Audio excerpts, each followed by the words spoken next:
Halo YouTube, selamat datang di channel Motomobi. Ketika kami jalan-jalan di Bangkok International Motor Show 2017, mohon dilihat videonya apabila belum. Dan kami menemukan ini. Kami sangat tertarik untuk melihatnya dan kami yakin Anda juga ingin tahu. Ini adalah Honda CR-V yang baru.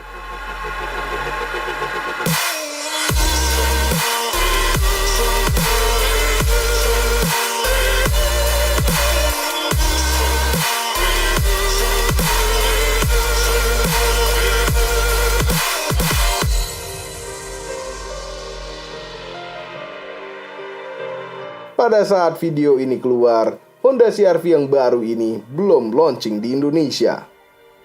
CR-V, kepanjangannya adalah Compact Recreational Vehicle. Memang ini mungkin didesain untuk rekreasi, tapi malah banyak sekali yang dipakai untuk ngantor. Karena kalau rekreasi terus tidak bisa beli Honda CR-V. Melihat tampangnya, sebenarnya kami tidak terlalu suka. Agak terlalu tinggi moncongnya. Tapi ya tidak jelek-jelek amat. Lampu depannya dapat LED. Nanti katanya di Indonesia juga dapat. Simak terus video ini. Untuk lampu belakangnya terlihat seperti lampunya di atas semua. Yang paling penting pada CR-V baru ini adalah baris row ketiga. Wah, mobil ini benar-benar ingin menyaingi Nissan X-Trail. Simak terus video ini. Membaik dan terlihat sedikit lebih maskulin dibanding generasi sebelumnya. Tapi kalau sekilas agak susah membedakan dari depan. Seperti apakah generasi-generasi sebelumnya? Maka kami berikan sedikit sejarah tentang Honda CR-V. Generasi pertama diperkenalkan di bumi sekitar tahun 1996. Pertama kali kami melihat generasi pertama ini agak janggal. Karena ini pertama kalinya Honda berpenampilan SUV ada di Indonesia. Bentuknya kurus, macam kurang gizi, dan terlihat aneh memakai konde. Macam mau ke kondangan. Rasa nyetirnya seperti nyetir Civic, tapi tinggi dan lebih limbung. Karena ini memang Honda Civic Vario yang ditinggikan. Pada generasi ini hanya ada mesin 2000 cc. Oh iya, dulu ini kami anggap agak menarik karena shifter otomatiknya ada di steering column. Jadi macam nyetir mobil Amerika zaman dulu. Atau nyetir L300. Generasi keduanya seperti ini.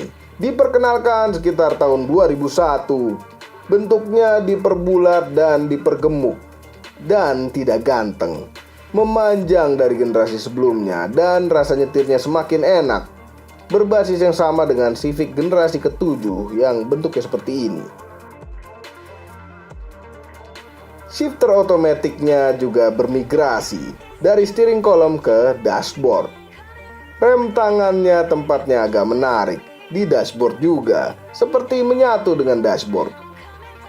Generasi ketiganya seperti ini. Diperkenalkan tahun 2006.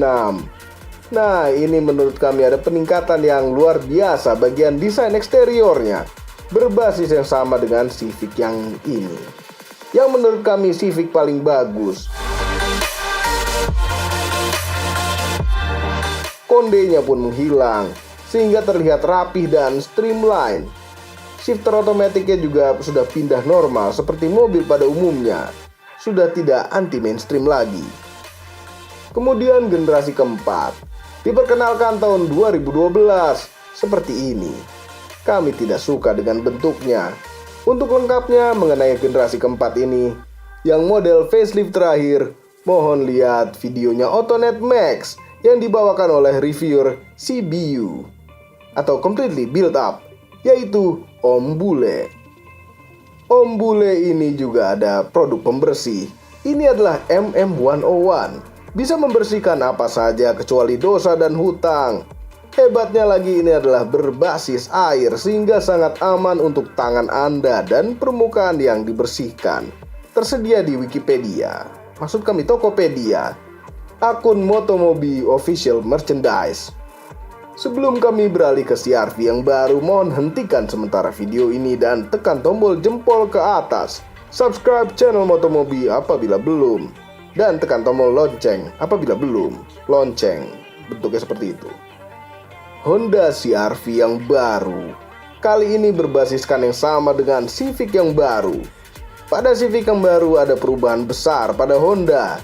Yang biasanya menganut normally aspirated engine, kali ini Civic baru ada turbonya. Begitu pula dengan CR-V-nya. Kami suka turbo. Apabila Anda juga suka dan terus mendukung Motomobi TV untuk membuat video, maka belilah kaos kami dan topinya. Ada di tempat yang sama, tempat jualan MM101 tadi. Di Thailand ada dua pilihan mesin, 2000cc iVTEC biasa dan 1600cc diesel dengan turbo. Ini menarik karena dapat transmisi otomatis 9 speed. Namun kasihan sekali Thailand tidak dapat yang bensin turbo. Karena untuk Indonesia katanya ada dua pilihan mesin, 2000cc biasa yang membosankan dan 1500cc turbo. Nah, ini baru mesin, sama dengan mesin yang terpasang di Civic yang baru.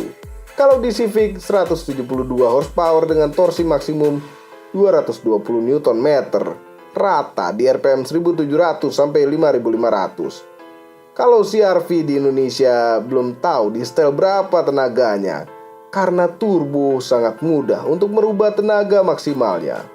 Tinggal urusan setelan tuningan pabrik. Namun seperti halnya Civic Turbo, Honda CR-V menggunakan transmisi CVT. Kami tidak suka CVT, menghilangkan rasa natural tenaga mesin. Memang suatu transmisi CVT itu lebih hemat. Karena transmisi CVT memang punya jumlah variabel rasio gigi yang hampir tidak terhingga. Tapi nyetirnya jadi seperti naik mobil mainan. Masuk ke dalam mobil ini nuansanya cukup modern dan nyaman. Hal yang selalu kami suka pada seekor CR-V adalah tempat-tempat penyimpanan yang banyak. Sangat praktis. Rasanya mau bawa apa saja bisa ditaruh di mana-mana di mobil ini. Bisa diumpetin, atau bisa juga tidak diumpetin, atau bisa juga tidak sengaja terumpeti. Lihat konsol tengah ini, bisa dimacem-macemin. Ada juga nuansa jahit-jahitan palsu, namun empuk, tidak pakai plastik murah. Kami tidak masalah.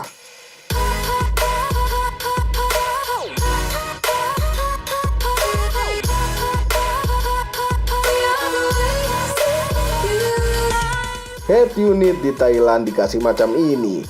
Kalau di Amerika dikasih yang ini, yang bagusan, dengan layar dan puter-puteran volume. Untuk di Indonesia kemungkinannya dapat head unit yang seperti ada di Civic, tapi belum tentu. Instrumen cluster dari CR-V versi Thailand adalah LCD, macam mobil-mobil mewah. Tapi sebaiknya Anda jangan terlalu berharap untuk Indonesia. Kemungkinannya juga dapat instrumen cluster yang sama dengan Civic. Tidaklah jelek karena RPM-nya besar yang agak useless karena gearbox-nya CVT. Tetap mudah-mudahan dapat LCD yang macam kokpit pesawat. Setirnya seperti ini. Banyak tombol-tombol untuk menyenangkan jempol Anda. Dan mungkin nanti juga di Indonesia dapat yang sama dengan Civic-nya. Duduk di sini cukup nyaman dengan banyak pengaturan posisi duduk. Bentuk trim jok kulitnya ini juga bagus, terlihat mewah. Jadi terasa lebih kaya sedikit duduk di jok ini. Di Indonesia katanya yang dapat jok kulit itu hanya yang turbo. Untuk yang 2000cc biasa tidak. Tapi mungkin yang tipe prestige dapat. Bagaimana dengan jok belakangnya? Bentuknya macam ini. Kami cukup kagum dengan legroomnya. Ini jarak antara dengkul kami dengan jok depan, posisi nyetir kami. Seperti pada X-Trail. Luas, joknya juga bisa dimaju mundurkan. Itu karena ada row ketiga. Honda CR-V pertama dengan 3 row 7-seater.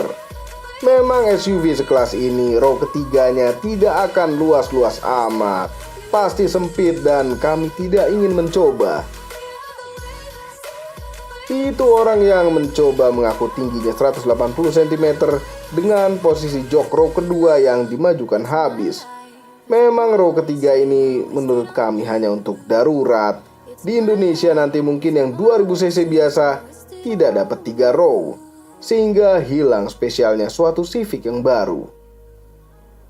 Mungkin Honda masih belajar bikin mobil yang 3 row. Ini melipat jok row keduanya perlu 2 langkah. Senderannya dulu baru dudukannya. Terlihat pernya yang kuat pada proses pelipatan.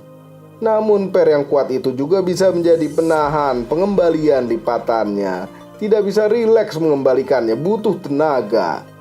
Apalagi kalau posisi menariknya tidak pas. Ini bagus untuk kesehatan tubuh Anda. Membuat otot jadi. Penduduk row ketiga dan penduduk row kedua bisa rebutan lahan karena jok row kedua bisa dimaju mundurkan. Namun perebutan lahannya bisa diselesaikan dengan musyawarah mufakat dengan kepala yang dingin karena AC-nya berada di plafon pas untuk mendinginkan kepala. Pada saat row ketiga menjadi tempat duduk, sisa isi bagasi seperti ini. Apabila row ketiga dilipat menjadi cukup luas, apalagi kalau row keduanya dilipat, bisa rata gabungan 2 jok lipatan ini. Tapi bagi yang suka bobo-boboan di mobil akan kecewa, kerataannya tidak sampai belakang. Jangan khawatir, ini ada deck yang bisa dinaikkan, maka jadi rata dan ada penyimpanan ekstra di bawah deck tadi. Tapi jadi agak tinggi dan menyulitkan menaikkan barang yang berat. Tapi Honda effortnya bagus juga. Pintu kelima mobil ini juga ada powernya, maksudnya tinggal pencet. Dan bisa diatur ketinggiannya. Ini kenapa rusak? Mungkin ada yang set ketinggian ini. Sayangnya untuk Indonesia, untuk dapat power tailgate ini hanya di tipe termahal, yaitu 1500cc turbo Prestige. Tidak ada masalah karena faktor emosi yang timbul ketika power tailgate dipaksa buka tutup oleh Satpam Mall. Beberapa spesifikasi tadi yang untuk Indonesia kami dapatkan informasinya dari Autonet Max. Mohon cek websitenya mereka. Overall, Honda CR-V ini termasuk mobil yang menarik, apalagi kalau pakai turbo. Minusnya hanya ada di CVT. Sebenarnya kami ingin sekali ada pilihan mesin dieselnya. Dulu jarang ada mobil diesel karena minyak dieselnya susah, yang kualitasnya cocok di Indonesia. Tapi sekarang tidak. Sekarang diesel bagus sudah ada di mana-mana. Apalagi diesel dengan gearbox 9 speed. Karena kami suka turbo. Semua ini adalah opini pribadi saya dan kami tidak dibayar maupun terafiliasi dengan apapun yang terlihat di video ini. Jangan lupa tekan tombol jempol ke atas dan subscribe channel Motomobi beserta tombol loncengnya. Terima kasih telah menonton.